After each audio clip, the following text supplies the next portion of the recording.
Un saludo muy especial a Orlando, por supuesto, qué gusto volver a vernos en este escenario, también a Leonardo Ariza, presidente de Acosemillas, al doctor Eduardo Villota, su presidente de Junta Directiva, y por supuesto a todos los trabajadores, los colaboradores, miembros de Junta Directiva de Acosemillas en sus 50 años, que sean 50 años más. Ustedes saben que en la SAC nos sentimos muy orgullosos que hagan parte de nuestra gremialidad, y por supuesto un saludo muy especial a todas las personas que están conectadas. Como el tiempo es corto y más con una persona como Orlando Ayala, vamos directo al grano. Orlando, al final de tu presentación, tú hablabas del coronavirus y que el coronavirus nos obliga a acelerar en muchas cosas lo que debemos hacer como sociedad o como humanidad. Te quiero preguntar, tú estando en Seattle, pero teniendo también un pie en Colombia permanentemente, ¿tú ves que el gobierno nacional está acelerando pensando en esa visión del 2030 o ves que se está quedando la coyuntura por resolver un tema que es importante para todos? Gracias, Jorge, de nuevo. Un gusto poder hacer este panel contigo. No, la pregunta es absolutamente relevante, no solamente para Colombia, pero para el mundo. Yo pienso que en Colombia hemos tenido ciertas fortunas un poco históricas. Yo creo que la estabilidad un poco del manejo responsable de las finanzas del país ha sido algo que le ha dado a Colombia fortaleza. Y yo creo que el país, digamos, ha tomado ciertos pasos que son los pasos adecuados para hacerlo, pero ciertamente a raíz de la pandemia, inclusive cosas como la misión de sabios, yo creo que hay que repensar un poco cómo le damos las prioridades adecuadas. Yo creo que lo más importante en este momento es la capacidad de hacer llamados colectivos de los sectores para cerrar filas alrededor de ciertas prioridades. Y les hablábamos la otra vez en un evento donde estábamos conjuntamente. Tú y yo hablábamos, por ejemplo, de infraestructura física. Esto no se puede dar si en Colombia, para sacarlo producido, así que generemos una semilla de alta calidad y unos productos excelentes, ¿cómo las sacamos de esos lugares para que salgan a los mercados internacionales de manera eficiente? Y esto tiene que venir acompañado esencialmente de infraestructura digital. El tema de la conectividad no es una opción para Colombia. Si Colombia no se mete en el tema, entonces yo diría que quizás a la pregunta tuya, a mí me da gusto que Colombia, y siendo colombiano, no es que sea ingenuo, pues tenemos muchos desafíos, no cabe duda. Pero al mismo tiempo veo que inclusive en el manejo que se hizo de la pandemia de manera relativa con el resto de Latinoamérica, claramente, yo creo que lo hemos hecho mucho mejor y no para simplemente decir que lo hemos hecho todo, pero yo creo que el tema tecnológico se le ha puesto un poco el dedo a la pregunta de qué debe hacer Colombia al respecto. Y yo creo que la inversión más importante tiene que ser en conocimiento, redefinición de los sistemas educativos. De nuevo, vuelvo al hecho de que a raíz de la pandemia mucha gente se quedó sin la capacidad de estudiar porque no te puedes conectar con el computador a las escuelas. En fin, todo esto se desnudó. Entonces yo creo que sí hay que repensar inclusive las recomendaciones de la misión para darle más foco, para hacer más con menos. Porque la realidad es que todos vamos a tener que hacer más con menos. Así que el tema de productividad y competitividad va a estar absolutamente en el centro de esto. Entonces, mira, yo no quiero referirme de ninguna forma mala a ningún otro presidente en Colombia, ni mucho menos. Yo con ellos he tenido la capacidad de interactuar. Pero tenemos una cosa buena. Yo creo que por lo menos técnicamente el presidente Duque entiende de lo que esto es. O sea, el llamado que hizo de la misión de sabios alrededor del tema tecnológico, cómo lo usamos como punta de lanza para reposicionar el país, así como traté de presentarlo al final de mis reflexiones, es lo adecuado. Pero sí creo, Jorge, que tenemos que sentar a volver a establecer el foco de qué estructuralmente debe hacerse. Y no va a ocurrir, no va a ocurrir en 2 años. Así que aquí necesitamos mucho más políticas de Estado que políticas de gobierno. Y esa sería la gran contribución, creo yo, de este gobierno hacia adelante. Estando totalmente de acuerdo contigo, no puedo dejar de preguntarte, siendo una persona que, como dicen, está por encima ya de muchas cosas en ese gran desarrollo profesional que has realizado, en el consejo que le has dado en los diferentes gobiernos, es que en 2 años tenemos elecciones presidenciales. ¿A ti eso no te pica? Sí, bueno, sí, yo creo que es importantísimo que en la medida en que avanzamos en ese proceso, pues la gente se reflexione al respecto de qué tipo de líderes deberán venir. Y yo creo que líderes que estén desconectados con el tema de la urgencia global en términos de innovación, vamos a estar en problemas. Entonces siempre nos vamos a preguntar esto, pero bueno, yo diría que es el ritmo natural de una democracia. Los periodos muy largos o los dobles periodos siempre han sido cuestionados por buenos y por malos. Aquí en los Estados Unidos todavía hay 2 periodos, en este caso desafortunadamente. Pero bueno, sí, yo creo que es una cosa en donde necesitamos un grupo de ciudadanos que reflexionen mucho más en las prioridades de poner a Colombia a ser más innovadora, a hacer apuestas en educación fundamentales y que, como te digo, traspasen este gobierno hacia los siguientes gobiernos, ojalá. Bueno, pues el campo está abierto por si te le quieres medir a eso también. Preguntarte por algo que mencionaste cuando hablabas del futuro de la tecnología y de esa guerra que existirá entre el liderazgo a nivel mundial entre China y los Estados Unidos de América y con quién alinearnos. Y esta es una pregunta, tú que vives en los Estados Unidos, y estamos a pocos meses de las elecciones presidenciales en los Estados Unidos, en medio del coronavirus, de la negación del presidente Trump, y a propósito de los dos lados del cerebro que presentabas en la primera parte de tu presentación, ¿dónde crees que se ubica Trump y qué crees que va a pasar en las elecciones presidenciales? Mira, yo no quiero ni siquiera meterme en la cabeza de Trump porque es que ya vi suficiente con mirarlo actuar. Pero, pues mira, yo creo que desafortunadamente pienso que los demócratas, a pesar de que Biden es un tipo con gran trayectoria, yo creo que no es el candidato más fuerte. Yo siempre pensé desde antes que lo único que podía voltear una reelección era el tema económico. Y todo va a depender qué va a ocurrir en los próximos 4 meses con respecto a la reactivación económica del mundo. Una segunda ola de la pandemia. Aquí hay 4 estados que están en una crisis de una segunda ola y eso obviamente probablemente force a tomar acciones mucho más profundas. Así que va a depender mucho del tema económico, Jorge. Y yo creo que va a ser muy competido. Yo no creo que va a ser tan fácil de decir, ya Trump perdió las elecciones. Y aquí lo preocupante, digamos, de seguir avanzando con la situación de liderazgo de los Estados Unidos hoy, es que mientras los Estados Unidos se han empezado a cerrar, o no se ha empezado, se ha cerrado a sí mismo, China está exactamente en el opuesto. La inversión extranjera en Brasil, por ejemplo, creció de ser el inversionista extranjero número 8 al ser el número 1 en inversión en tierras en Brasil en pocos años.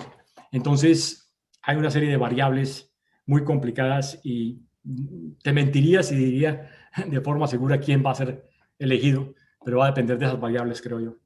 Y eso también va a pegar mucho, sin duda alguna, en con quién nos alineamos, porque la agenda con los Estados Unidos ha estado muy narcotizada por obvias razones. Un candidato republicano quiere otras cosas y eso le limita, creo yo, al gobierno colombiano la posibilidad también de pensar en China como los chinos han querido llegar a nuestro país. Pero pasemos al tema de la educación. A mí me llamó mucho la atención lo que mencionabas de educación como un pilar fundamental para poder aprovechar esta convergencia tecnológica, para poder aprovechar todo este tema del usuario final y lo que representan las oportunidades de negocio hacia adelante. Pero cuando uno mira a Colombia y a propósito del proyecto que hiciste cuando estabas en Microsoft, allá en el Meta con los cafeteros, ese tema de la mentalidad colombiana y del atraso que tenemos sin duda alguna en la ruralidad, ¿cómo podemos verlo? Porque tu presentación es extremadamente buena y motivadora, creo yo, pero también a uno lo aterriza en una realidad y es que no hay conectividad ni de carreteras ni de digital, no hay educación y por supuesto nuestros niños están en una vulnerabilidad terrible. ¿Cómo dar ese puntillazo, ese cambio en materia educativa para que esa visión que tú tienes en tus últimos slides de tu presentación realmente sea una realidad? Pues mira, como te digo, volviendo al tema de infraestructura, yo hice esta propuesta de una manera muy directa a la nueva ministra de TIC. Yo creo que Colombia tiene que crear un consorcio público-privado con respecto al tema de la conectividad, porque no va a haber los recursos solamente del gobierno para poder llegar a donde queremos llegar. Hablan de un 70% para el 2025, no es suficiente. Entonces, aquí hay que meterle un poco, es como, un poco como el cambio climático. El proceso incremental no va a servir. Yo creo que lo que la pandemia demostró es que las intervenciones incrementales, más de ser exponenciales, el colectivo con respecto a educación, con respecto a infraestructura, sería la creación de un gran consorcio en Colombia que atraiga capital público-privado abiertamente, transparentemente, para multiplicar por 10 mínimo la inversión que hoy pudiera existir para conectividad. De otra forma, no lo vamos a poder intervenir. Y eso va a depender de la capacidad de Colombia de ser propositivo acerca de eso. Eso es una cosa. Entonces, sin eso, pues vamos a seguir el mismo problema, no solamente en educación, pero lo que está en el Meta y lo que vamos a hacer ahora en Nariño con 100 familias más y en Antioquia, pues se dará para esas familias y ahí estará bien, pero es casi imposible repensar a Colombia sin este tema de la conectividad. Pero ya desde puramente desde el tema de la educación está desafiada mucho a nivel global, como tú sabes. Y yo creo que esta idea de cerebro derecho y cerebro izquierdo es quizás el cambio más fundamental que tenemos que hacer desde muy temprano en la educación esencialmente primaria, pero avanzando hacia la superior.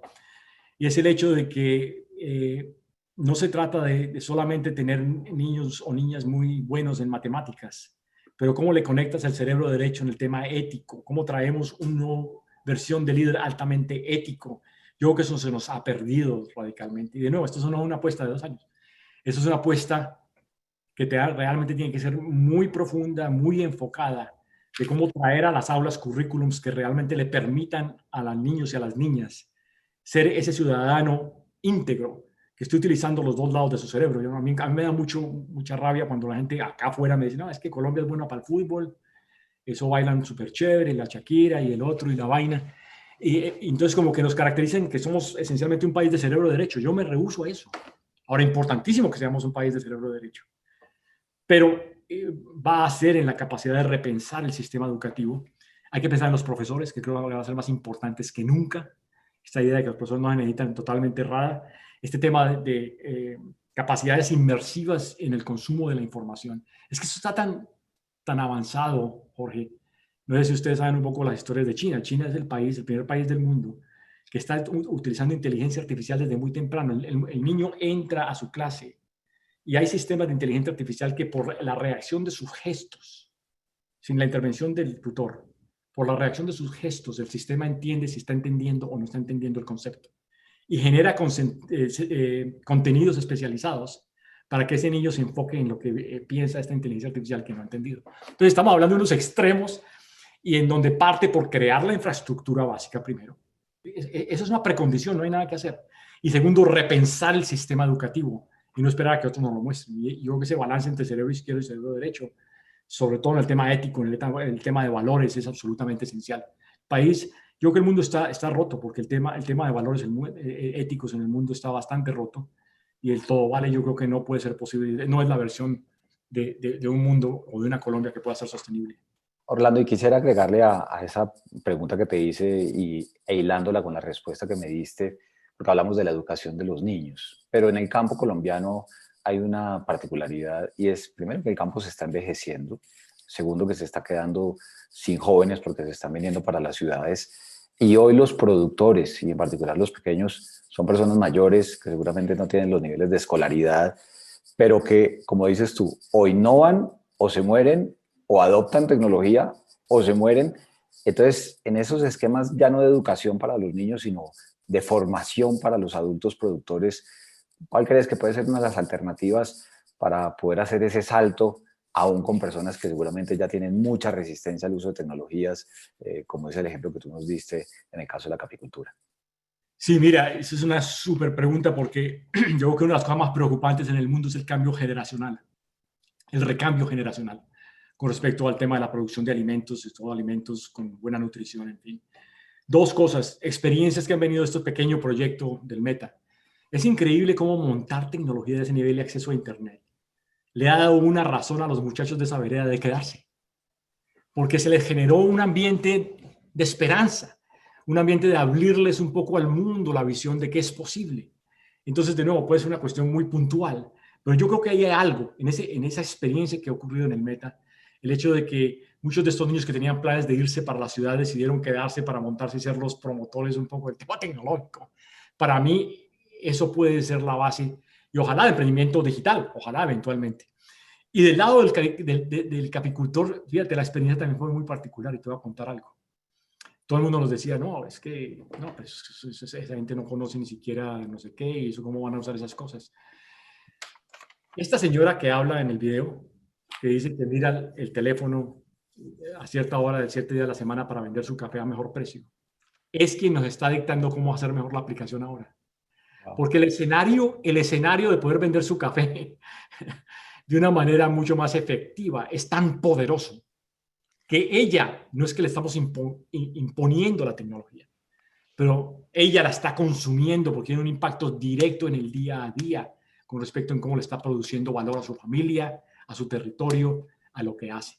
Entonces yo creo que va a ser una combinación de las dos cosas, y es el acceso a conectividad, el acceso a tecnología, la implementación de tecnología de agricultura inteligente y de precisión. Puede ser una gran empresa que nos ayude en el cambio regeneracional en el campo. La realidad es que tenemos 10.000 millones de personas en el mundo que alimentar relativamente pronto, y la situación puede ser absolutamente caótica si el mundo no interviene en el tema de que la gente no vaya a las ciudades, donde las infraestructuras son un desastre, no pueden tomar tanta gente moviéndose a las ciudades.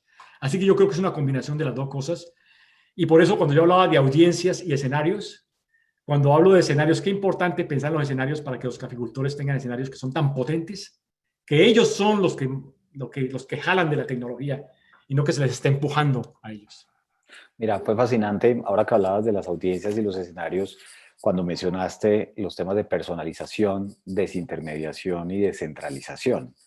Esa es la radiografía del futuro del consumo de alimentos, no solamente creo yo en Colombia, sino a nivel mundial. Estamos hablando de la ruralidad, pero tocaste el tema de las ciudades. Y el coronavirus claramente cambió los patrones de consumo, así sean coyunturales. ¿Cómo ves esos tres elementos fundamentales que mencionaste a la hora de los nuevos consumidores en una época, como me dijeron hoy, no diga post-coronavirus, diga en una época de convivencia con el coronavirus, pero con nuevos patrones de comportamiento humano? No, radical, mira, y por eso yo hago mucho énfasis en estos tres temas, porque yo creo que cualquier institución, y yo no sé tú desde la SAC, pues me imagino que lo verás todos los días, que no pueda aterrizar esa discusión con precisión, le va a ser muy difícil innovar y pensar y usar los recursos de una manera precisa y efectiva. Yo pienso que, como decía anteriormente, la recolección de la información del ciudadano, como lo dije anteriormente, tiene dos ángulos, uno positivo y otro muy peligroso, que es el tema de la privacidad y la seguridad de la data, en fin, pues son los insumos básicos para hacer personalización, desintermediación y descentralización. Y en ese sentido, yo creo, y creo que tú lo mencionaste tal vez en esa sesión que hicimos conjuntamente en el Senado, el tema de seguridad alimentaria. Hay ejemplos como los de Singapur. Cuando no tienen alternativa porque no hay campo, tienes que pensar que la única alternativa de seguridad alimentaria va a ser la producción agrícola de la ciudad. Y esto es perfectamente posible en Colombia. Y a raíz de eso, yo creo esencialmente que esta capacidad de personalizar, desintermediar, descentralizada, que pudiera ser a Cosemillas o la SAC, en el sentido de cómo trae esas eficiencias hacia las ciudades y crear un escenario de agricultura, digamos, urbana, va a ser muy importante. Entonces, no importa qué industria de la que estés hablando, esas son las tres variables que cuando yo entro y alguien me dice, oye, puedo darle una mirada a esto como modelo de negocios, yo entro por ahí. Y desgraciadamente en el 99% de los casos, digamos, el nivel de profundidad en el análisis de esta segmentación de audiencias, de escenarios con base en personalización, desintervención y descentralización es bastante pequeño. Déjame referir eso a una experiencia que tuvimos cuando tuve la oportunidad de acompañar al presidente de la República a Seattle y estuvimos en la sede de Microsoft. Había mucho talento colombiano, al igual que en Amazon también, que tuve la oportunidad de visitarlos.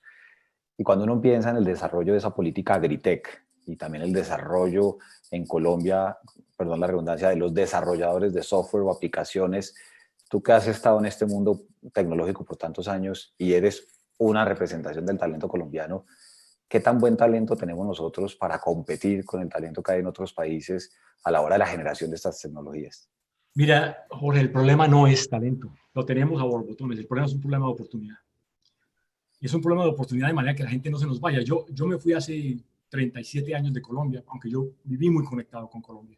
Y como bien lo dices, este talento colombiano, ¿por qué está allí? Porque viven y trabajan y experimentan un mundo diferente. La pregunta es cómo creamos ese mundo en Colombia. Y parte un poco de esto, por ejemplo, es, tú no puedes, yo recibo todos los días en LinkedIn invitaciones de emprendimiento, de emprendedores digitales colombianos, oiga, que si mira esto y no sé qué. Pero tenemos, por ejemplo, temas como los siguientes. El tema de la atracción de capital inteligente, y cuando hablo de capital inteligente, no solamente el dinero, porque no solamente el dinero, sino capital que me permita que me dé otros conocimientos. En Colombia no tenemos una estructura de eso. En Colombia tenemos que crear una estructura impositiva en donde la atracción de capital inteligente a escala, con un nivel de riesgo más alto, se dé. Si no, se nos va a ir la gente, Jorge. Se nos va. Porque encuentras a alguien muy bueno, o sea, la cabeza de la gente que es muy buena. Dice, pero es que aquí no tengo las condiciones. Yo quiero hacer mi emprendimiento, pero no tengo el recurso. Por ahí un emprendimiento de unos chefs que iban a tu casa muy personalizado y tal, y tenían mi profile y tal. Primera rondita ahí de la familia, la segunda ya se murieron, no podían más. Entonces, hay temas estructurales, si no la gente se nos continuará yendo. Y una parte de la recomendación de la misión de Sabios es esa. Es cómo creamos los escenarios de atracción de capital inteligente hacia Colombia, que nos permitan hacer inversiones de infraestructura, de entrenamiento, de intercambio, de conectividad con los centros globales de conocimiento. Y eso todo está dentro de la misión de Sabios. Y como tú lo decías, la pregunta es cómo nos enfocamos en 2 o 3 cosas estructurales que realmente la podamos hacer. Pero mientras Colombia no tenga, primero, una apuesta grande en computer science, en ciencias de la computación, de buen nivel en las 4 tecnologías, en las 7 tecnologías que yo hablé, esencialmente. Y mientras no haya capital inteligente a cierta escala, porque no existe en Colombia, simplemente nadie lo tiene y nadie está dispuesto a darlo por riesgo. Es difícil dar el salto. Mira que una de las preguntas que nos pasan a través del chat es de un profesor, un docente en Fomeque, Cundinamarca, que es un municipio aquí a las afueras de la ciudad de Bogotá. Y dice, me hace pensar en esa realidad difícil. ¿Cómo puedo empezar yo desde mis contextos rurales para abrir las mentes a los niños del valor? Habla de la experiencia de la caficultura del Meta, pero fíjate esa reflexión tan real, tan aterrizada de un profesor en FOME que seguramente ya los niños no están yendo a su aula, sino que va a tener que hacerlo a través de una conexión digital. ¿Cómo abrirle la mente a los niños? ¿Qué consejo le darías? Pues mira, yo tengo mi experiencia un poco personal. Mi padre no terminó la primaria, mi madre tampoco. Uno nacido, ella nacida en Candelaria Valle, mi padre nacido en Pradera Valle. Pero si tú me dices un poco la gran contribución de mis padres desde muy temprano, fue el amor a la lectura, número 1.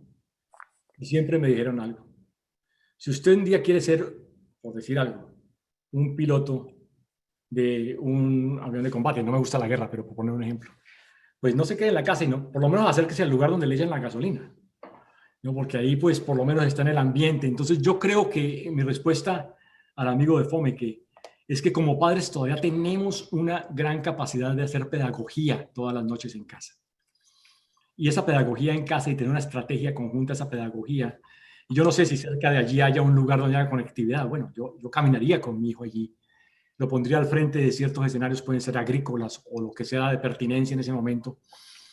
Pero muchas veces, pues obviamente persiguiendo el día a día, y no quiero minimizar el hecho de que todos los días la gente tiene que trabajar y en fin. Yo creo que existe toda una filosofía desde el punto de vista de familia, en la cual la capacidad de diálogo en casa y en la hora de la cena continuará siendo muy importante en cómo los padres y las madres guían alrededor, aunque yo no tenga recursos, como en mi caso fue un caso donde no había recursos, nunca estuvo confundido que la educación era importante y había que hacer lo que había que hacer y que leer era quizás más importante que estudiar, no quiero decir que estudiamos es importante. Y yo eso lo llevo y lo he llevado toda mi vida como una gran bandera que siempre me lo hace recordar a mí mismo. Así que no sé si esto le causó algo de interés al señor. Ahí, por ejemplo, vi el ejemplo, valga la redundancia, de esa familia, de esa señora con 2 pelados que son youtubers ahora y entonces están empaquetando. Esas vainas son, uno se sienta y dice, ¿cómo? Mire, si tú me preguntas cuál fue, Jorge, la lección más importante que yo aprendí de Bill Gates, teniendo la fortuna de trabajar con el tipo de cerca por varios años, es que el tipo siempre me decía, mire, Orlando, no me presente nada que yo no pueda multiplicar por 1 billón. Y no se refería a la plata, se refería al modelo de escala. Entonces, el sector productivo y todos los demás, ¿cómo agarramos ¿Tú sabes de qué vereda es esta señora que tiene estos 2 pelados? Que yo ojalá que un día pueda ir a visitarlos porque me ha parecido fascinante, yo los sigo y bueno. Pero esa gente que se dice, en la ciudad puedo tener mi paquetico de semillas, y entonces los llevo y entonces los siembro en la terraza de mi casa y ahí tengo mi propia huerta. No es problema de talento, es un problema de oportunidad, Jorge. Pero la gran innovación que requiere Colombia es una innovación de cómo creamos los modelos de escala. porque sí, le resolvemos el problema a la señora esa, pero no, yo no quiero pensar en la señora esa, yo quiero pensar en el señor de Fome, que quiero irme al Baupés, y quiero irme a Quibdó y al Chocó y a estos lugares en La Guajira.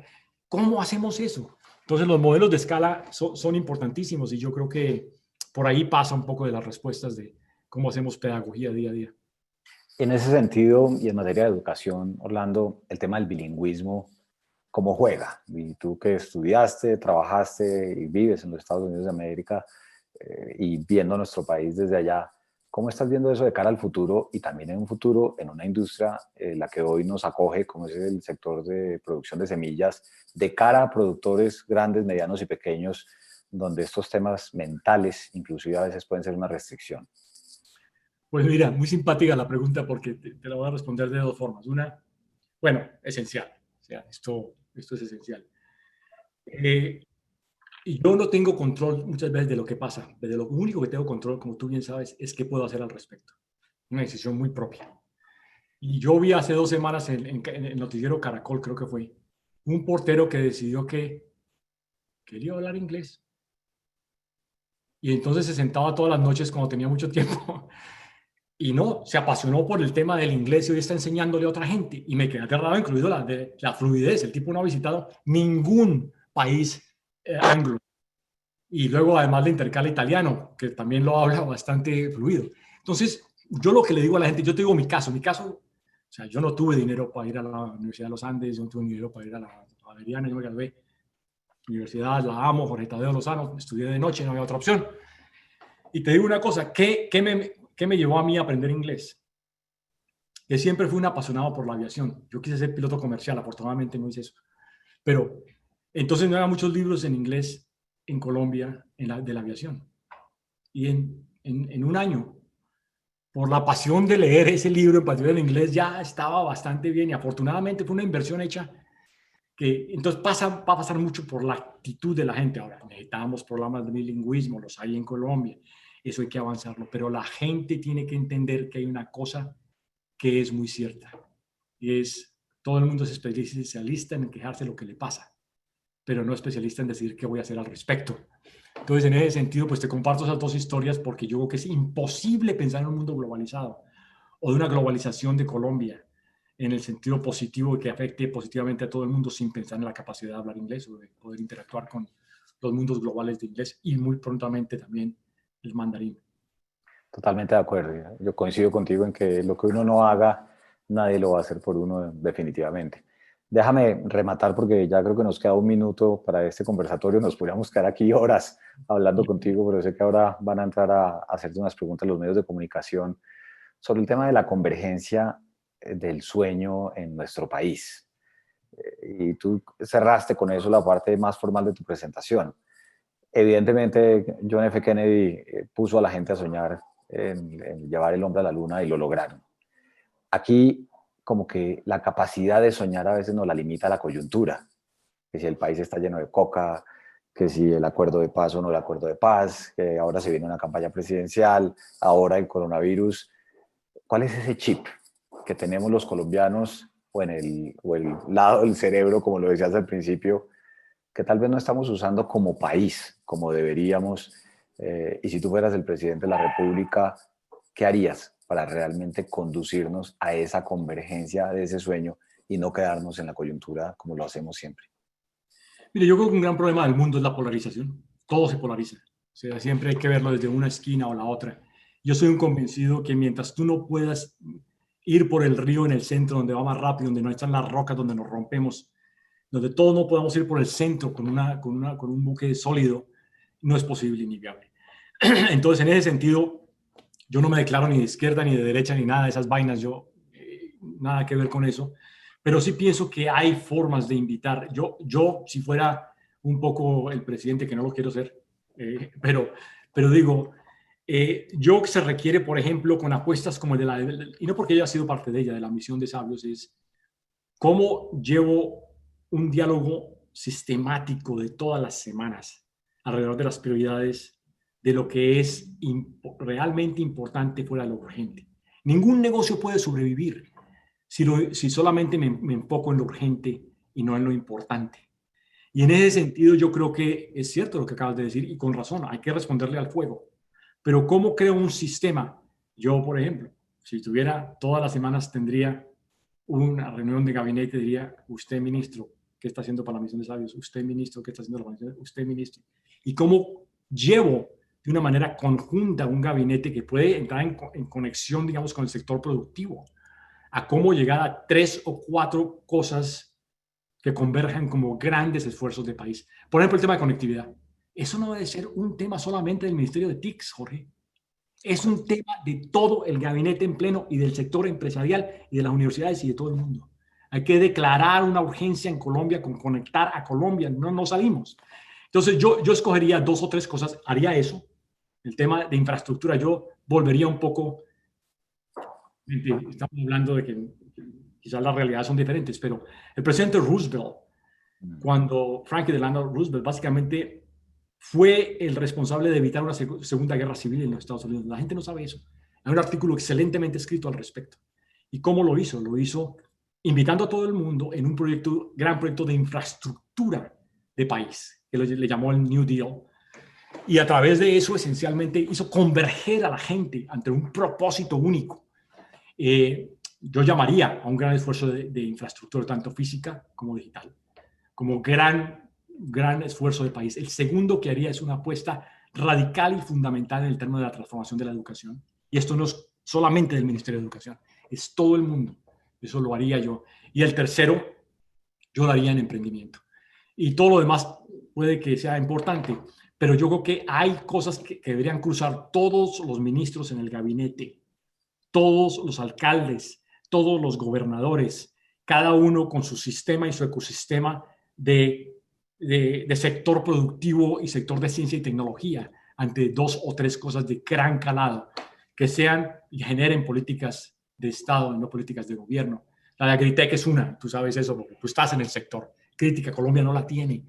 Eso hay que hacerlo. Entonces es lo que yo haría. Pero esto estaría en mi lenguaje absolutamente todos los días. Tú no ves ningún speech de Kennedy después de eso en que el tipo no se refiriera a eso.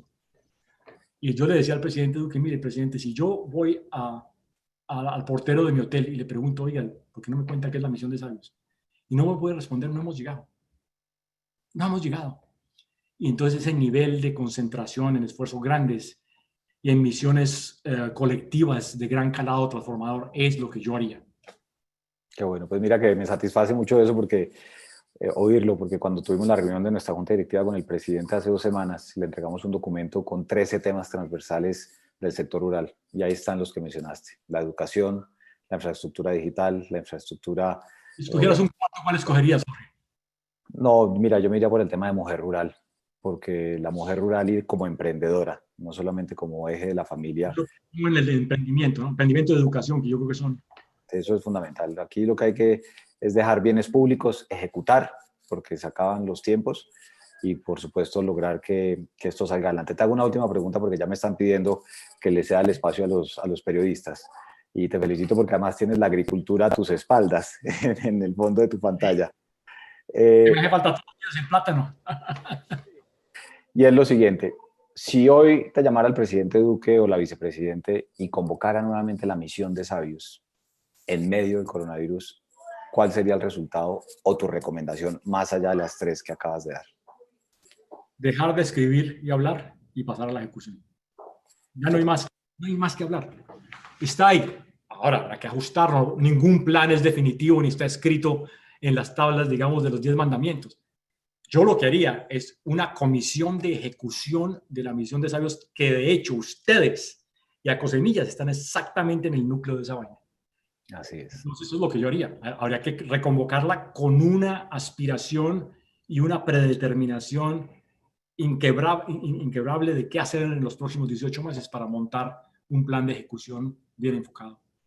Y esa es la tarea nuestra, como tú dices. Estamos en seguimiento ya a las ejecutorias porque la fase de planeación se acabó. Orlando, pena, pero ya nos toca, por lo menos a mí, desconectarme. Te agradezco mucho esta conversación. Espero que a todos les haya sido de su agrado. Leonardo Ariza, presidente de Cosemilla, muchas gracias por invitarme. Y bueno, esta siempre será tu casa. Nos estaremos viendo. Gracias. Vale. Juan, te retorno la palabra. Chao.